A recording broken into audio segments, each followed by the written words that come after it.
Nós estamos aqui para falar sobre como a gente pode voltar a ter mão sobre nós. Como a gente pode voltar para o nosso estado natural e pensar um pouco, né? Aquela coisa de poder respirar e escolher um pouco as nossas emoções. É aquele tempozinho, né, Dani? Aquele tempo que tem entre quando a gente recebe uma informação do ambiente, a gente vê alguma coisa acontecendo e não só reage. A gente consegue processar o que aconteceu e até escolher a forma como a gente vai responder. Porque reagir e responder são duas coisas completamente diferentes. Quando eu percebo no meu comportamento, cai alguma coisa, ou meu filho, minha filha faz alguma coisa que eu não gostei, eu tenho uma reação instantânea. Isso é uma reação, e aí eu percebo isso, me reorganizo. Isso. Porque eu me observei fazendo isso, e aí eu penso como não é tão demorado, né, esse tempo de Sim. Como seria melhor. Mas aí eu respondo ao que aconteceu e de uma forma que essa resposta leva a um resultado que me agrada, que eu acho que faz sentido, e eu me sinto no controle de mim e também interagindo de uma forma produtiva com o meio.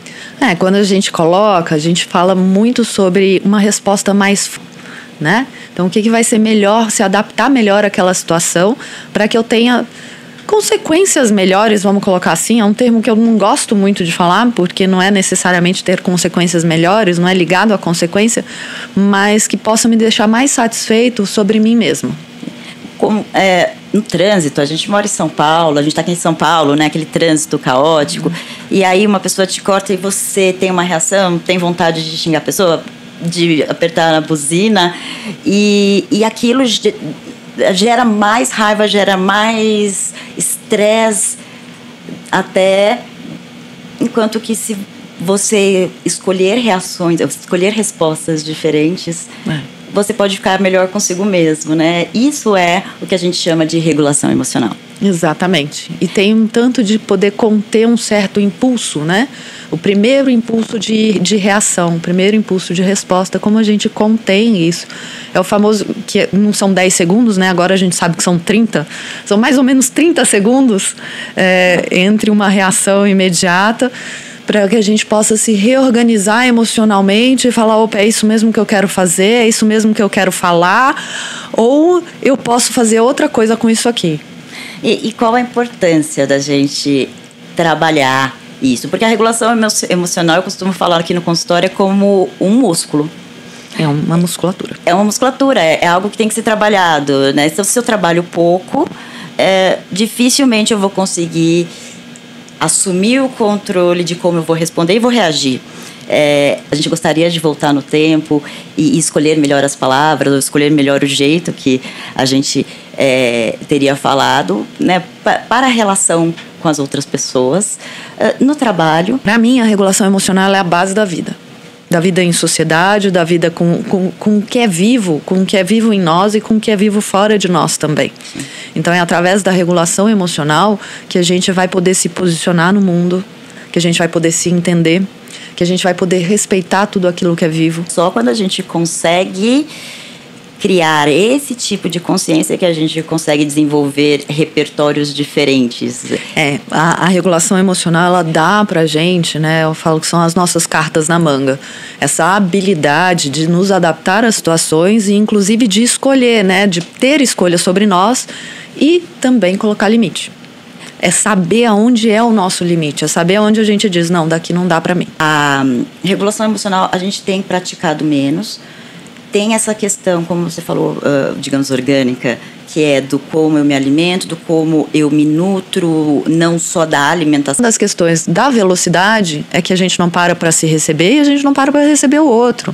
Então a gente vê cada vez mais a empatia, a compaixão declinando no mundo, na sociedade, aí de uma maneira geral.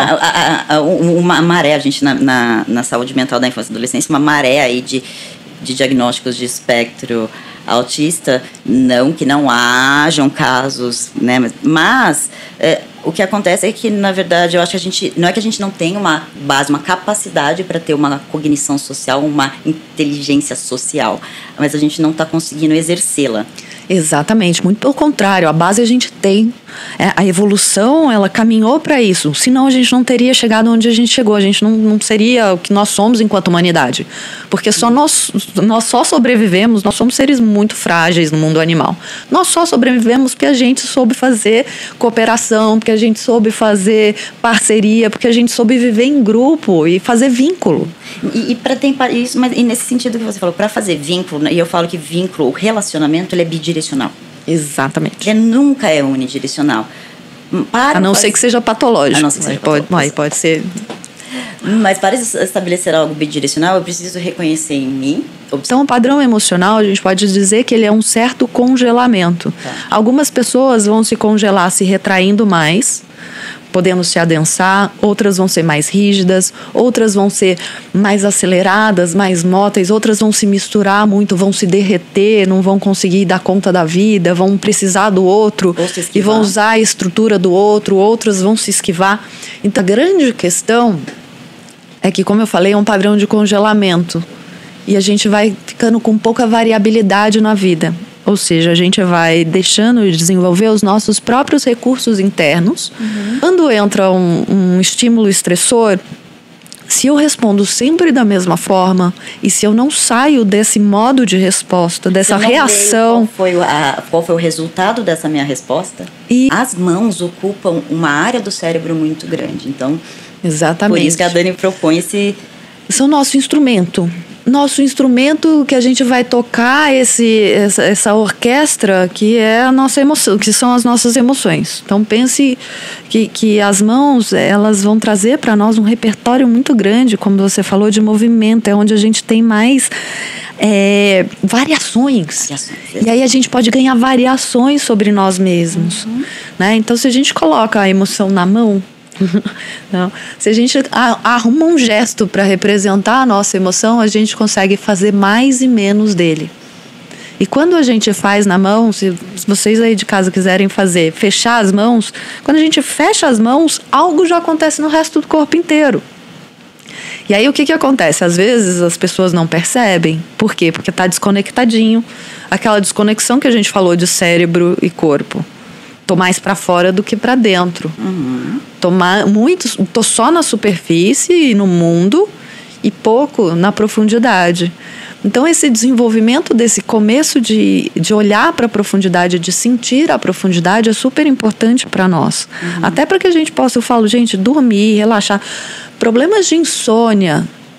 A insônia tem muito a ver com isso, porque o sono é o momento que a gente tem que se entregar completamente para o nosso processo vivo. Totalmente. Né? E aí a gente vai perder o controle, entre aspas. Abrir mão do controle. Abrir mão do controle para se deliciar nesse rio. A gente vai deixar o rio levar a gente completamente, a gente não vai mais levar o rio. E então a gente pode fazer essa regulação da emoção nesse sistema de ir usando as nossas mãos para fazer mais e fazer menos. Né? E aí essa é a metodologia que eu trabalho, e aí eu vou ensinar as pessoas a fazerem isso, para que elas possam, variando as intensidades, ganharem esse repertório de diferentes emoções.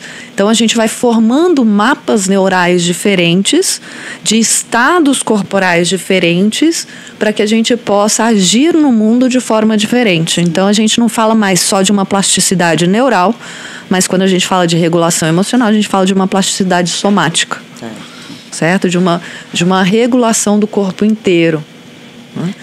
E aí a gente tem várias maneiras, a gente vai repetindo, né? Como eu falei, a gente tenta fazer isso quando a gente não está nas emoções desagradáveis, para justamente a gente entender aonde a gente começa a entrar na emoção desagradável, aonde é o nosso limiar.